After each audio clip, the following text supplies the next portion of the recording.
ಇನ್ನು ಮುಂದೆ ನಿಮ್ಮ ನೆಚ್ಚಿನ ಧಾರಾವಾಹಿಗಳ ಫುಲ್ ಎಪಿಸೋಡ್ಗಳು ಸನ್ ನೆಕ್ಸ್ಟ್ ಆಪ್ನಲ್ಲಿ ಮಾತ್ರ. ಹೇಗಿದ್ಯಾ? ಚೆನ್ನಾಗಿದ್ದೀನಿ ಗುರುಜಿ. ಕೂತ್ಕೋ.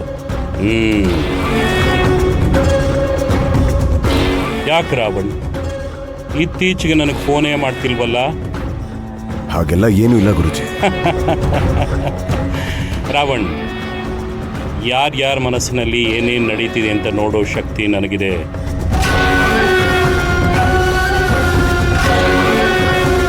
ಇತ್ತೀಚೆಗೆ ನಿನಗೆ ಈ ಗುರೂಜಿ ಕೈಯಿಂದ ಏನೂ ಕೆಲಸ ಆಗ್ತಿಲ್ಲ, ಇವರೊಬ್ಬರು ವೇಸ್ಟ್ ಅನ್ನೋ ಅಭಿಪ್ರಾಯ ಶುರುವಾಗಿದೆ ಅಲ್ವಾ? ಅದಕ್ಕೆ ಶಿವಗಾಮಿನ ನಾಶ ಮಾಡೋದಕ್ಕೆ ನೀನು ನಿಂದೇ ಆದ ಹೊಸ ದಾರಿಯಲ್ಲಿ ಪ್ರಯತ್ನ ಮಾಡ್ತಿದ್ಯಾ ಅಲ್ವಾ? ಹಾಗೆಲ್ಲ ಏನಿಲ್ಲ ಗುರುಜಿ. ನನಗೆಲ್ಲ ಗೊತ್ತಾಗುತ್ತೆ ರಾವಣ್. ಶಿವಗಾಮಿ ಕೊಲೆ ಮಾಡ್ತಾಳೆ ಅಂತ ಗೊತ್ತಾದ ತಕ್ಷಣ ನೀನು ಒಬ್ಬನ್ನ ಕಳಿಸಿದ್ದೀಯ ಅಲ್ವಾ?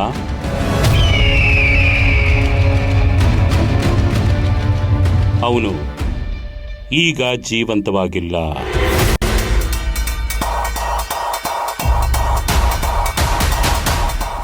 ಅದು ನನಗೆ ಗೊತ್ತು. ಶಿವಗಾಮಿ ರೋಡಲ್ಲಿ ಎಷ್ಟೋ ಸರ್ತಿ ಓಡಾಡ್ತಿರ್ತಾವೆ.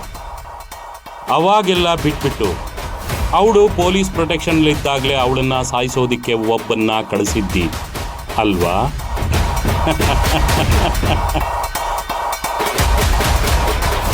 ರಾವಣ್, ಅದಕ್ಕೆ ಹೇಳೋದು, ಅರ್ಜೆಂಟಲ್ಲಿ ಯಾವುದೇ ಕೆಲಸ ಮಾಡೋದಕ್ಕೆ ದುಡುಕಿ ನಿರ್ಧಾರ ತಗೋಬಾರ್ದು ಅಂತ.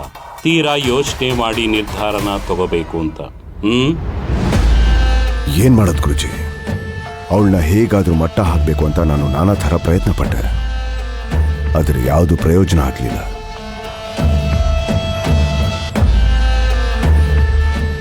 ನಿಮ್ಮ ಐಡಿಯಾ ಅಂತೂ ವರ್ಕೌಟ್ ಆಗ್ತಿಲ್ಲ.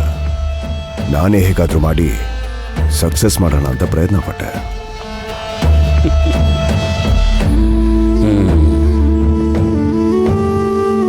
ರಾವಣ್, ನಿನ್ ಜಾತಕ ಒಂಥರ ಹಾವು ಏಣಿ ಜಾತಕ ಇದ್ದ ಹಾಗೆ. 4 ಮೆಟ್ಲು ಏರಿದ್ರೆ 8 ಮೆಟ್ಲು ಜಾರ್ತೀಯ.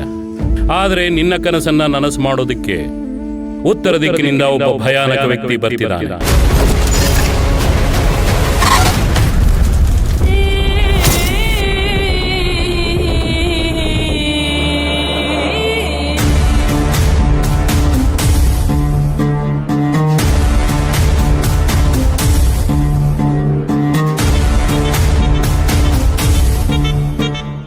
ಅವನು ಶಿವಗಾಮಿನ ಸರ್ವನಾಶ ಮಾಡ್ತಾನೆ.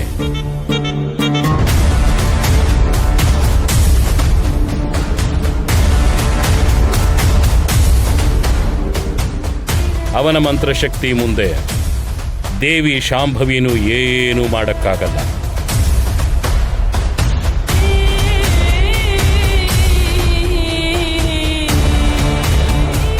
ಅವನು ಕೂತಲ್ಲೇ ಪವಾಡಗಳನ್ನು ಮಾಡ್ತಾನೆ.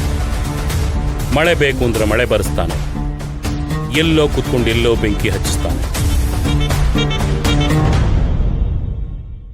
ಪಂಚಭೂತಗಳನ್ನು ಮುಷ್ಟಿಯಲ್ಲಿ ಅಡಗಿಸಿಟ್ಟುಕೊಂಡು ಅವನಿಗೆ ಬೇಕಾದ ಹಾಗೆ ಅವನು ಆಡಿಸ್ತಾನೆ.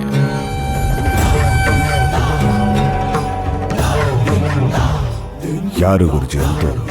ರಾವಣ್, ಈಗಲೇ ಅದೇನು ಅಂತ ಹೇಳಕ್ಕಾಗಲ್ಲ. ಅವನು ಶಿವಗಾಮಿ ಮನೆಗೆ ಬಂದೇ ಬರ್ತಾನೆ.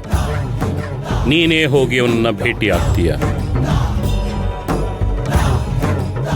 Minus into minus plus. ನಿಮ್ಮಿಬ್ಬರನ್ನ ಯಾವ ಶಕ್ತಿಯಿಂದಾನೂ ತಡೆಯಕ್ಕಾಗಲ್ಲ.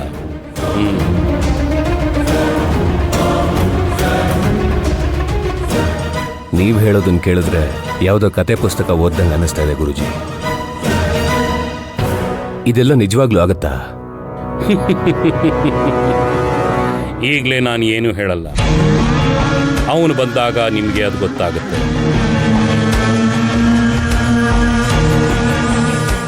ರಾವಣ್, ನನ್ನ ಜೊತೆ ಬಾ. ನಿನ್ನ ಹತ್ರ ಸ್ವಲ್ಪ ಮಾತಾಡಬೇಕು.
ನಾನು ಇನ್ನೂ ಊಟನೇ ಮುಗಿಸಿಲ್ಲ, ಅಷ್ಟು ಬೇಗ ಕಿತ್ಕೊಂತ ಇದೀಯಾ?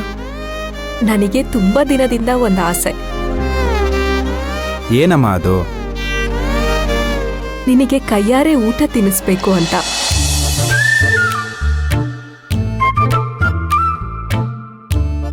ನಾಯಿ ಬಾಲ ಸುಮ್ಮನೆ ಅಲ್ಲಾಡ್ಸಲ್ಲಲ್ವಾ? ಏನಾದರೂ ಕಾರಣ ಇದ್ದೇ ಇರುತ್ತೆ. ಎಲ್ಲದಕ್ಕೂ ಕಿತ್ತಾಡೋಳು ಮುದ್ದು ಮಾಡಕ್ಕೆ ಬಂದಿದ್ದಾಳೆ ಅಂದರೆ ಏನೋ ಒಂದು ಮ್ಯಾಟ್ರ್ ಇದ್ದೇ ಇರುತ್ತೆ. ವಿಜಯ್, ಸ್ಟಡಿಯಾಗಿರು. ಅವಳು ಎಳೆಯೋ ಕಡೆ ಎಲ್ಲ ವಾಲ್ಬೇಡ. ಮೈಂಡ್ ವಾಯ್ಸ್ ಮುಗಿತಾ? ಏನಿಲ್ವಲ್ಲ. ಕಿತ್ತಾಡೋಳು ಮುದ್ದಾಡಕ್ ಬಂದಿದ್ದಾಳೆ ಅಂತ ಯೋಚನೆ ಮಾಡ್ತಿದ್ಯಾ? ಅಯ್ಯೋ, ನನ್ ಗಂಡನ ಹತ್ರ ನಾನು ಕಿತ್ತಾಡ್ತೀನಿ, ಆಮೇಲೆ ಹೋಗಿ ಮುದ್ದಾಡ್ತೀನಿ. ಅದನ್ನೇ ತಾನೇ ಗಂಡ ಹೆಂಡತಿ ಸಂಬಂಧ ಅನ್ನೋದು. ಅಂದರೆ ನನ್ನ ಕಡೆಯಿಂದ ನಿನ್ಗೆ ಯಾವ ಬೇಡಿಕೆನೂ ಇಲ್ಲ. ಹಾಗೆ ಇಲ್ಲ ಅಂತ ಏನಿಲ್ಲ, ಚಿಕ್ಕದೊಂದು ಬೇಡಿಕೆ ಇದೆ. ಅದು ಅವತ್ತು ರಾವಣ್ ಕೊಟ್ಟಿರೋ 1 ಕೋಟಿ ದುಡ್ಡನ್ನ ಮನೆಯಲ್ಲಿಟ್ರೆ ಅಮ್ಮ ಮತ್ತೆ ಮಾವ ಇಬ್ರು ಖಾಲಿ ಮಾಡ್ತಾರೆ ಅಂತ ಬ್ಯಾಂಕಲ್ಲಿ ತಗೊಂಡೋಗಿಡ್ತೀನಿ ಅಂತ ಹೇಳಿದ್ಯಲ್ಲ, ಆ ದುಡ್ಡು ನನಗಿವಾಗ ಬೇಕು. ನಾನು ಅದ್ರಲ್ಲೇನೋ ಪ್ಲಾನ್ ಮಾಡಿದ್ದೀನಿ. ದುಡ್ಡನ್ನ ನಾನು ಸಂಪಾದನೆ ಮಾಡಿದ್ದೆ ನಿನಗೋಸ್ಕರ. 1 ಕೋಟಿ ರೂಪಾಯಿ ಸಂಪಾದನೆ ಮಾಡಲಿಲ್ಲ ಅಂದರೆ ಮನೆಗೆ ಬರಬೇಡ ಅಂತ ಹೇಳಿದ್ದೆ.